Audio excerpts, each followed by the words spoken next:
A paz do Senhor, meus irmãos, é um prazer receber você aqui neste canal para mais um subsídio da nossa Escola Bíblica Dominical. E dessa vez nós vamos falar da revista do nosso segundo trimestre da editora CPAD. O tema da nossa revista é "E o Verbo se fez carne, Jesus sob um olhar do apóstolo do amor". Exatamente, nós iremos falar sobre a carta de João, sobre o Evangelho segundo a visão de João aí, tendo 13 subsídios que irão enriquecer a sua aula, professor. Então, desde já eu quero convidar você que ainda não é inscrito, a se inscrever nesse canal, acompanhar aí essa série de subsídios para enriquecer mais o conteúdo e te ajudar na dinâmica, te ajudar de repente a didática das lições da nossa revista da Escola Bíblica Dominical. Então vamos lá para mais um subsídio? Bora lá! Então hoje a nossa lição de número 1, que será lecionada dia 6 de abril de 2025, ela traz como título "O Verbo que se tornou em carne". Nós vamos falar alguns objetivos, vamos falar um pouco mais aprofundado sobre o livro, o Evangelho segundo a visão de João. E nós vamos trazer alguns conteúdos que podem enriquecer a sua aula, professor. Vamos lá então? A verdade prática, ela diz o seguinte: o Verbo de Deus se inseriu na história, assumindo a forma de homem para redimir pecadores. E esse é o tema central do livro de João que nós podemos compreender de fato, que é nos mostrar como Deus ele infere na história da humanidade e a transforma. Então, nós temos 3 objetivos e eu peço que você, professor, foque bastante nesses 3 objetivos para que seu aluno saia entendendo, primeiro, um pouco mais sobre o livro de João, segundo, um pouco mais sobre o que significa, o que representa Jesus como sendo o Verbo e como que esse Verbo se revela até a nós. Então, primeiro, nosso objetivo é apresentar as informações introdutórias do Evangelho de João, segundo, revelar o Senhor Jesus como o Verbo de Deus e terceiro, explicar tanto doutrinariamente como biblicamente a manifestação do Verbo na nossa realidade. Então, de fato, para nós introduzirmos essa temática, eu peço que você já deixe claro, nós vamos estudar então como que é a história de Jesus, desde que ele surge, desde a nascente, estando no princípio de todas as coisas, mas lá também na história da humanidade, quando ele é encarnado, até o momento da sua ressurreição e até subir aos céus. Tá? Então, esse dentro da visão do Evangelho segundo a João. Tá? Quando nós vamos observar, por exemplo, o Evangelho de João comparado a Mateus, Marcos e Lucas, o que nós podemos perceber é que João tem uma estrutura diferente. João ele destaca especialmente o ministério de Jesus em Jerusalém. E é interessante quando nós vamos observar, quando nós pegamos o relato, começamos a linkar algumas questões, nós vamos perceber que João ele estabelece todo o Evangelho a partir de algumas questões interessantes. E eu peço que você, professor, que esteja anotando, anote isso aqui. Nós temos 7 sermões que Jesus vai trazer e que João vai descrever. Nós vamos ter 7 declarações de Jesus que vão nos trazer uma revelação sobre este verbo inferindo na história da humanidade. E por último, 7 sinais. É interessante a palavra sinais, que nós não vamos utilizar milagres que podem ser interpretados como sendo manifestação de poder. Não, nós vamos ter a palavra sinais, que é semeion, que representa aquilo que é uma marca deixada por Jesus, aquilo que Jesus faz que quando olharmos, quando nós observamos, ele nos reflete de fato a manifestação, a revelação de Jesus naquilo que foi feito. Muitas vezes também na nossa história nós podemos inferir assim, Jesus ele não faz milagres, que é só ele manifestando o seu poder, ele faz mais por nós. Jesus ele deixa uma marca, ele faz um sinal para que todos que observem aquilo que ele fez na nossa história vejam e realmente glorifiquem a ele, porque somente ele tem poder para fazer. Isso é lindo.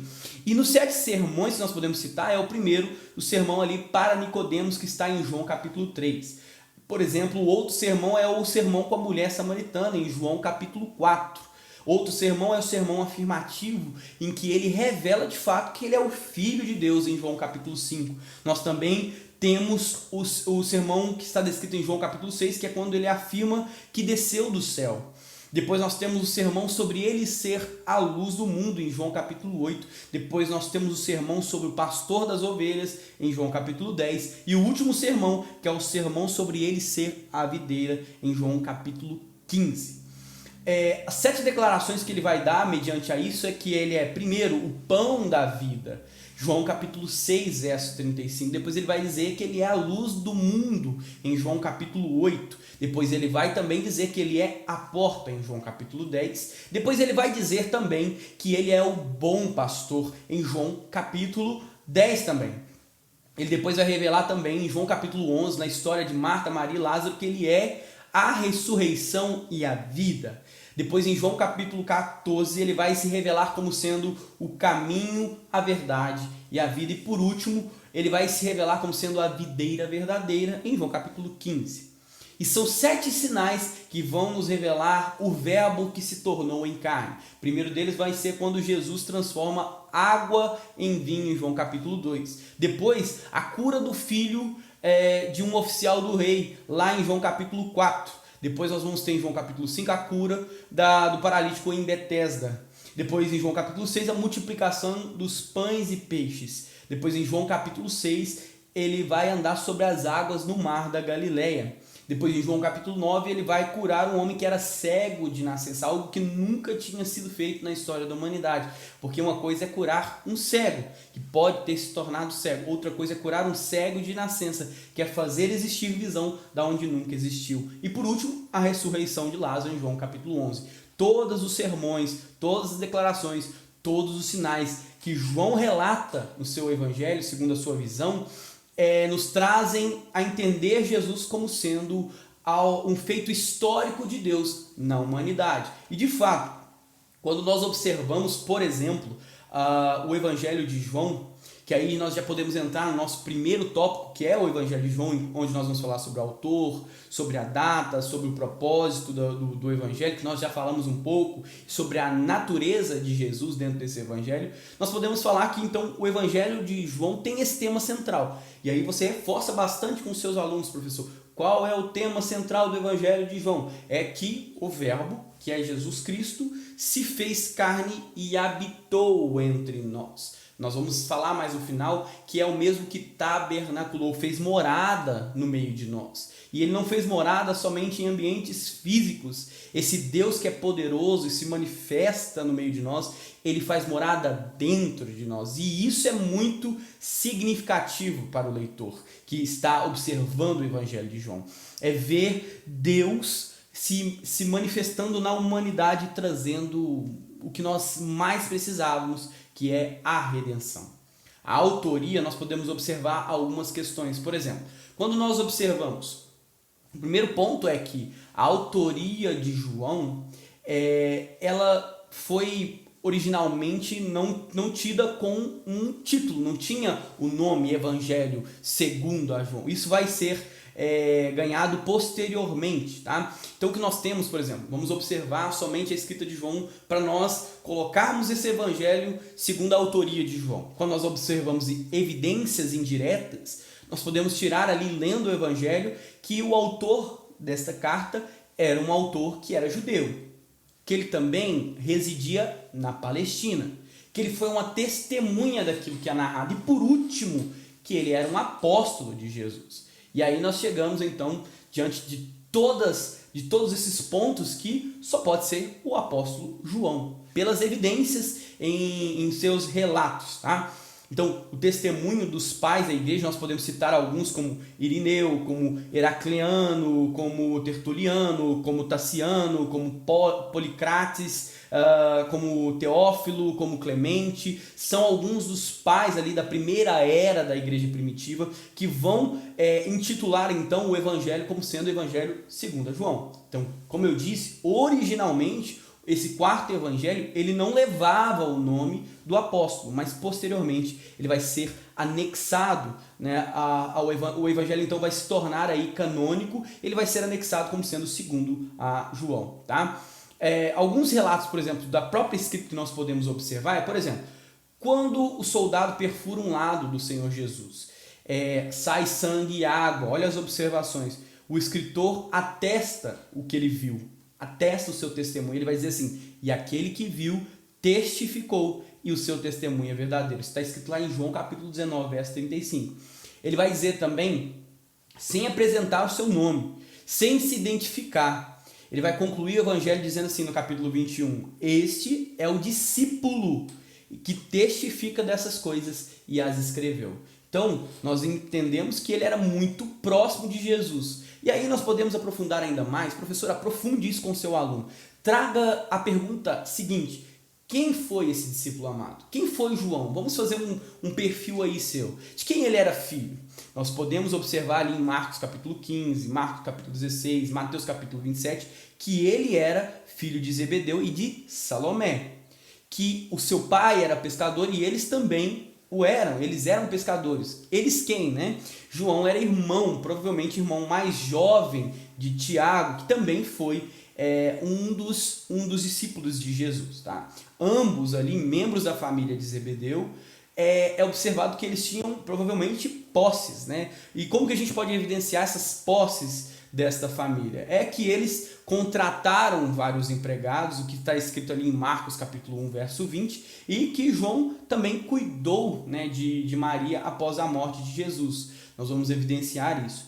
Então, uma das questões interessantes é que, embora o apóstolo João não mencione que ele possivelmente possa ser um dos discípulos de João Batista, há aí uma crença de que ele provavelmente foi. Ele era aquele citado ali como um dos discípulos de João, em João capítulo 1, verso 35 a 40. E se esse for o caso, de fato, que João pode ter sido, né, um dos discípulos de João Batista, o que nós podemos entender nisso é que ele foi discípulo de João Batista e posteriormente o deixou para seguir Jesus, tornando aí um discípulo que seguiu Jesus de forma integralmente, serviu o mestre em todo o seu ministério. E o que corrobora para isso, caso seja questionado, professor, é Mateus capítulo 4, Marcos capítulo 1, Lucas capítulo 5, João capítulo 1. Eu peço que você anote, depois vá em cada citação dessa aí para você poder expandir seu conhecimento sobre a pessoa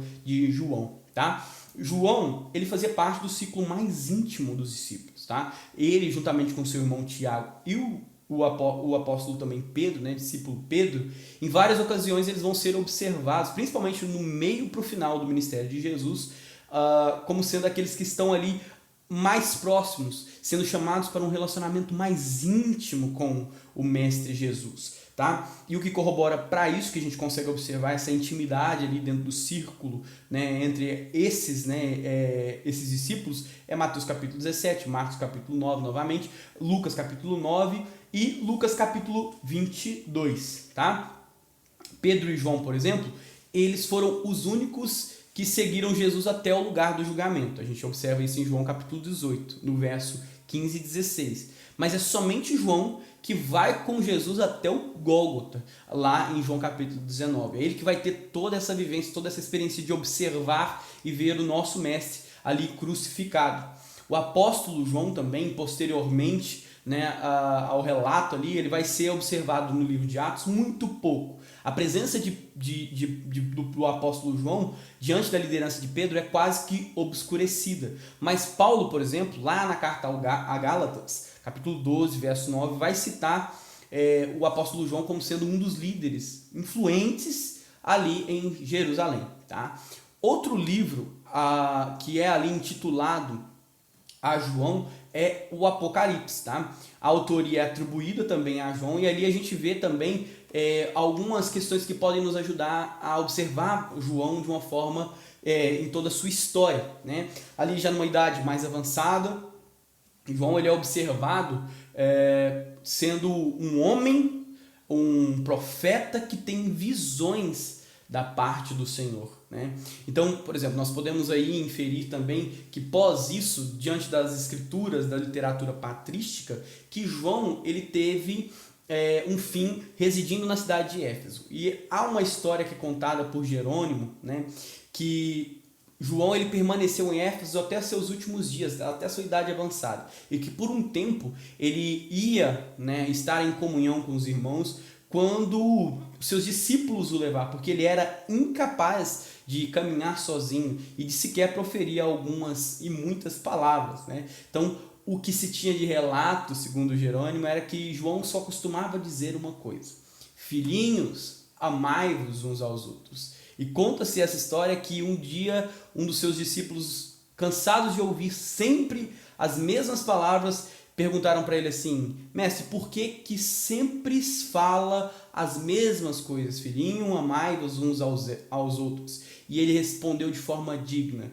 porque este é um mandamento do Senhor. E concluiu dizendo: e se apenas isto for feito, será o suficiente. Então esse é o discípulo amado, que experimentou o amor, que vivenciou o amor, que entendeu que o amor era antes de tudo e que também vivenciou a mudança dele, a presença dele na história, que mudou também toda a nossa história.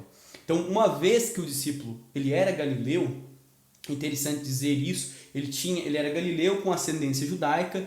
A sua formação dava-lhe uma amplitude para entender, para ter uma experiência mais profunda sobre o ministério de Jesus, para interpretar a vida, os ensinos, os mistérios, a morte e também a ressurreição de Jesus, tanto de um ponto de vista grego, quanto de um ponto de vista judaico. Interessante isso, porque é exatamente assim que ele vai destrinchar a sua carta, né? Quanto à data da escrita desta carta, as estimativas quanto à data da escrita, ela variam entre a metade do século I até a metade do século II. Aqueles que muitas das vezes rejeitam a autoria de João tendem a favorecer que for escrito pós o século II, mas a maioria dos estudiosos, inclusive a nossa forma, né, principal aí de descobertas arqueológicas, elas vão dizer que a escrita provavelmente se dá ali em torno de 95 depois de Cristo, e de fato a autoria é de João, tá?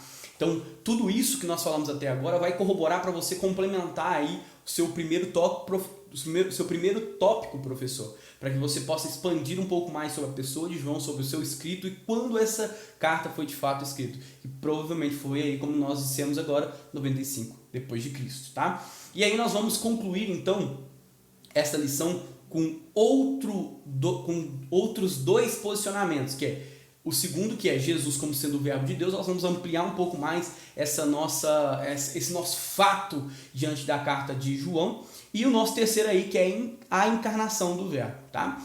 Diante de Jesus como sendo o verbo de Deus, nós vamos entender três coisas. Primeiro, a revelação, que ultrapassa o passado. Segundo, a natureza fundamental deste verbo. E terceiro, no princípio ele era o verbo, tá? Quando nós falamos que a revelação ultrapassa o passado, quando João introduz ali dizendo que no princípio era o verbo, é provável que ele esteja se referindo a Gênesis capítulo 1, verso 1, tá? Então nesse primeiro versículo, ele vai mostrar que o verbo é Deus no princípio. E aí lembra que nós falamos lá em Apocalipse, ele também vai dizer que ele é o fim, ou seja, a sua existência é infinita, não tem começo, não tem fim, ele é antes mesmo de que nós possamos compreender. Então, tal como Deus, por exemplo, é eterno, o verbo também é. Só que aí é interessante como ele descreve como alfa, ômega, princípio e fim. Diz que ele é o Senhor que é, que era e que há de vir, que ele é todo poderoso. Isso está escrito em Apocalipse, lá no capítulo 1, no verso 8. Então, o que nós podemos compreender? Conforme o Evangelho de João, ele vai apresentar Jesus como sendo o Logos de Deus, a palavra encarnada. Ele habitou entre os homens. Então, quando nós ouvimos o verbo encarnado, nós podemos entender que Jesus é o próprio Deus encarnado que deve ser adorado como Deus. E aí uma pergunta que eu sempre faço para os meus alunos nas escolas, quando eu estou lecionando escola bíblica, principalmente para discipulados, eu falo assim: por que Jesus ele tem aí poder para nos salvar? E a resposta sempre é porque ele é o próprio Deus. E é isso que João nos traz aqui, tá? Então, conforme nós já nos referimos do grego no Novo Testamento, como nós traduzimos a palavra verbo? O verbo aqui, ele quer dizer palavra, tá? Então, a forma mais adequada de compreender o termo aqui é como Deus se relaciona com a humanidade. Então, o conceito apropriado desse logos, que é a palavra grega para, né, o próprio verbo, né, para a própria palavra, é que em Jesus ele é a expressão máxima da vontade, da execução, do verbo, da ação de Deus, da revelação de Deus dentro da humanidade. E aí nós vamos para o nosso terceiro tópico, que é a encarnação do verbo. E aí nós vamos entender como ele se relaciona conosco. Aí em João capítulo 1, João vai identificar Jesus como sendo o criador de todas as coisas. Por isso que ele está lá no princípio. Então quando nós lemos Gênesis, quando lemos lá Gênesis, no princípio criou Deus todas as coisas, nós estamos dizendo que no princípio em Jesus todas as coisas foram criadas. Por isso que João vai reafirmar isso. Tudo foi criado por ele, sem ele nada do que foi feito se fez, né? Então, de fato, é isso que João quer nos trazer. Então, ele vai fazer aí, lá no capítulo 1, verso 4 e 5, uma distinção entre luz e trevas. O que ele quer dizer? Nós estávamos nas trevas, nós estávamos obscurecidos pelo pecado, mas Jesus nos trouxe a luz. Ele nos trouxe a verdadeira luz, que foi anunciada lá por João Batista, mas que os homens rejeitaram, que tendenciaram a rejeitar.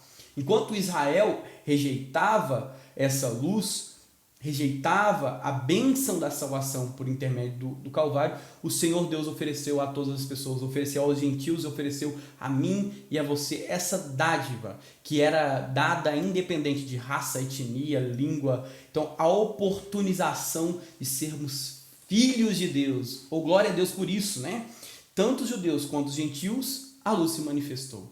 Independente de onde veio, qual a língua, qual a origem, Deus revelou seu plano divino de redenção para toda a humanidade. E aí, a manifestação e a habitação do verbo. O verbo agora se fez carne, sugerindo então que Deus se humanizou e que passou a viver, tabernaculou entre os homens. O termo aqui, verbo, possui uma conotação mais profunda do que qualquer conceito filosófico aí.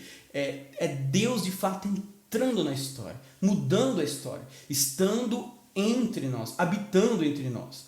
Quando nós observamos o texto grego, a expressão o verbo também pode ser substituída ali como o verbo encarnou, como o verbo tabernaculou entre, né? Montou sua tenda entre nós. Antes era lá no meio da tenda montada pelo povo, posteriormente dentro do templo, e agora não mais por templos feitos por mãos de homens, mas dentro de nós. A revelação perfeita de Deus tabernaculou na nossa história. E aí nós podemos concluir então, professor, que nós observamos o Evangelho de João, observamos essa revelação como sendo o verbo de Deus, a ação de Deus, a vontade de Deus, a divindade máxima, a oportunização de nós sermos filhos de Deus, como sendo o objetivo em que João escreve o seu Evangelho. Nos revelar que Deus está entre nós e quer fazer morada em nós. O Evangelho de João mostra de forma bem sensível a intervenção de Deus na história, trazendo para nós então a luz plena.